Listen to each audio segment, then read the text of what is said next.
A paz do Senhor, estamos no nosso 7º dia da Maratona Bíblica, já temos aí uma semana nesse projeto maravilhoso que o Senhor colocou no meu coração e como eu tenho sido edificado. Eu não sei você, mas eu fico na minha mente fazendo conexões com o texto e refletindo o tempo inteiro, porque são dias intensos em que nós estamos centralizados na palavra de Deus.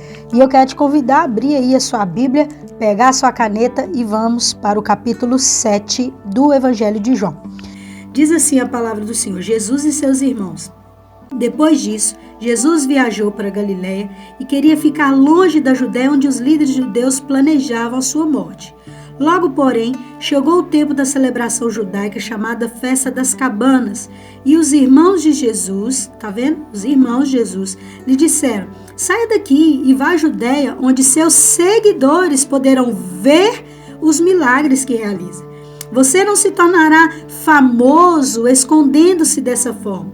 Se você pode fazer coisas tão maravilhosas, mostre-se ao mundo.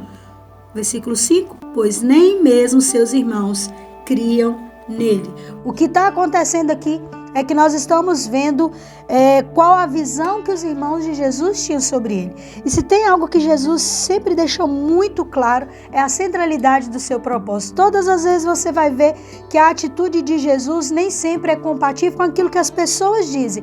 E ele deixa claro indo dizendo sobre tempo, propósito, momento, é chegado a hora. Por quê? Porque Jesus ele veio a esse mundo para cumprir um propósito. Um propósito estabelecido para salvar a minha vida e a sua vida. E no versículo 2, do 2 ao 5, nós vemos qual era a visão dos irmãos. Vamos analisar, vou citar para vocês aqui, ó. Tá falando que Jesus tinha meros seguidores, admiradores, e que esses seguidores acompanhavam Jesus para ver os seus milagres, e que Jesus estava buscando ser famoso. No original está dizendo buscar ser reconhecido abertamente e que Jesus deveria se mostrar. Essa era a visão deles e, sinceramente, alguns o seguiam com esse propósito. Mas a diferença é que Jesus não tinha seguidores e não exercia o seu ministério com esse propósito. E do versículo 6 ao 9, a partir de agora, Jesus ele se diferencia dos seus irmãos. E ele mostra qual que é o propósito. Lê comigo, ó. Jesus respondeu: agora não é o momento certo de eu ir, tá vendo? Mas vocês podem ir a qualquer hora. O mundo não pode odiá-los, mas a mim ele odeia, pois eu o acuso de fazer o mal. Vão vocês. Eu ainda não irei à festa, pois meu tempo ainda não chegou. Tendo dito isso, permaneceu na Galiléia. Jesus está falando o seguinte: primeiro, vocês podem ir a qualquer hora. Ele está dizendo, vocês fazem a própria vontade. Eu vim para fazer a vontade do Pai. Então, se vocês querem ir, vão. O mundo não os odeia porque eu o acuso. Jesus está dizendo assim, vocês já estão conformados com esse mundo. Eu não. Eu vim aqui para poder trazer a verdade que liberta. E Jesus fala, vão vocês, não é o meu tempo. Ou seja, Jesus está dizendo, vocês não estão dentro do mesmo propósito que eu. E não adianta, nós não conseguiremos jamais caminhar com pessoas que não estão dentro do mesmo propósito, que não praticam as mesmas coisas e que fazem simplesmente a própria vontade e não buscam fazer a vontade de Deus. Jesus, o que ele faz aqui? Olha, vocês entenderam errado. Esse não é o meu objetivo e o meu propósito não é o mesmo de vocês. É isso que Jesus faz, é isso que ele deixa claro. E eu te pergunto, quem tem exercido influência sobre a sua vida? E outra coisa, a opinião das pessoas tem te privado de fazer aquilo que você precisa fazer? E aí nós vemos aqui a partir do versículo 10, olha que engraçado, Jesus foi. Só que Jesus ele vai não como os irmãos falaram, mas dentro do seu propósito. Aí eu anotei aqui, ó, não foi como disseram, mas também não deixou de ir porque disseram. Ou seja, ele foi por causa do seu objetivo. Olha o que o texto diz. Contudo, depois que seus irmãos partiram para a festa, ele também foi, mas em segredo, permanecendo distante dos olhos do público. É isso que Jesus faz. Jesus faz E é muito interessante porque ele não deixou de fazer, porque os seus irmãos começaram a acusá-lo de uma motivação que ele não tinha. Jesus se centralizou no propósito e ele vai ao templo e olha o que isso reflete para nós. Eu queria trazer esse texto também ao longo, assim como 6, e eu quero trazer afirmações-chave desse texto para que nós possamos compreender. Olha só, Jesus começa a surgir, a partir daqui até o final começa a surgir dúvida. Ele é o Messias ou não é? Mas ele faz isso, mas tem isso. Começa a entrar aqueles questionamentos. E eu queria trazer umas características importantes para vocês. Olha o versículo 15. Os judeus que estavam ali, deixa eu arredar aqui, ficaram admirados ao ouvi-lo. Olha o comentário na minha Bíblia. Impressiona, mas não reconhece.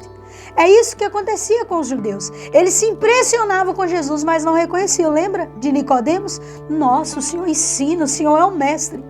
Mas foi de noite, porque ele não queria reconhecer a Cristo. E aí nós vemos que Jesus confronta a fé deles, que era uma fé conveniente. Olha o versículo 24. Não julguem de acordo com as aparências, mas julguem de maneira justa. O que Jesus está falando ali? Quando eu curo no sábado, vocês fazem isso. Mas vocês, quando têm um interesse, faz algo no sábado, tudo bem, vocês estão guardando a lei de Moisés. Jesus estava dizendo que a religião deles era uma religião de conveniência. E aí nós vemos aqui o conflito. Jesus é o Messias, é o próprio título a partir do versículo 25, e eu trago 2 conflitos que eles tinham. Sabemos de onde ele vem.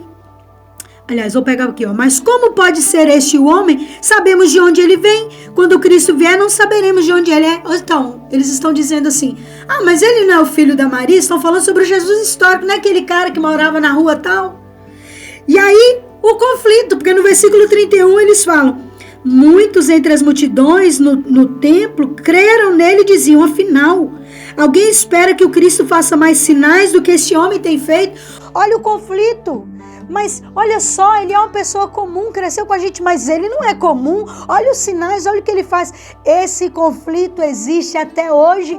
Tem muita gente que fica nesse conflito entre as coisas naturais e sobrenaturais. E nós dependemos da palavra de Deus para ter compreensão. E é isso que Jesus fala a partir do 37. Jesus promete água viva.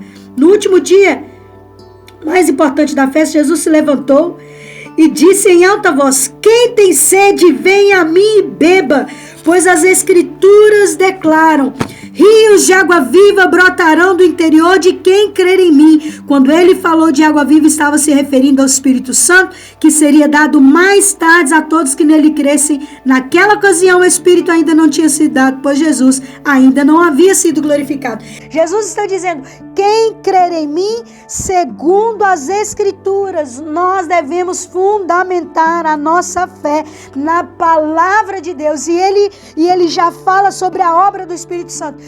Quem recebe a Cristo, o Espírito Santo começa a jorrar do seu interior.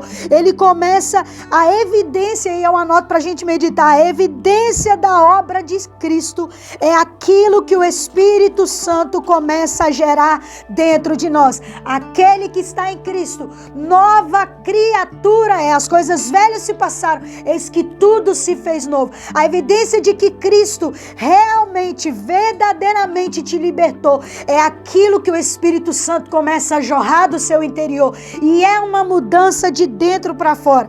A partir do versículo seguido, 40 ao 53, olha o título aqui, divisão e crença, e eu quero centralizar todo esse pensamento aqui no 43 com vocês. Assim a multidão estava dividida a respeito de Jesus. Isso acontece até hoje.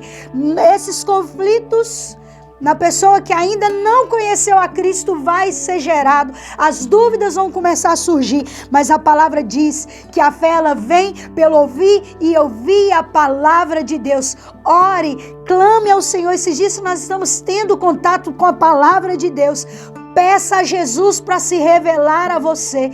Peça a Ele para alcançar e transformar o seu interior. E você vai ver que o Espírito Santo começará a jorrar algo dentro de você. E você não vai ver mais as coisas numa perspectiva humana, mas o Espírito Santo começará a brotar dentro de você. E você vai começar a entender que Jesus Cristo é o Filho de Deus. Ele não veio para seguir padrões do homem. Ele não veio aqui para sua própria fama, para ganhar seguidores e admiradores. Ele veio para retirar o homem do lamaçal do pecado e trazê-lo para a maravilhosa luz.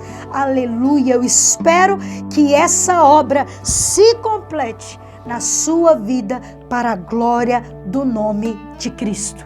Amém. Tu és tudo que eu quero ser, tudo que eu quero ter. Tu és tudo que eu quero ser.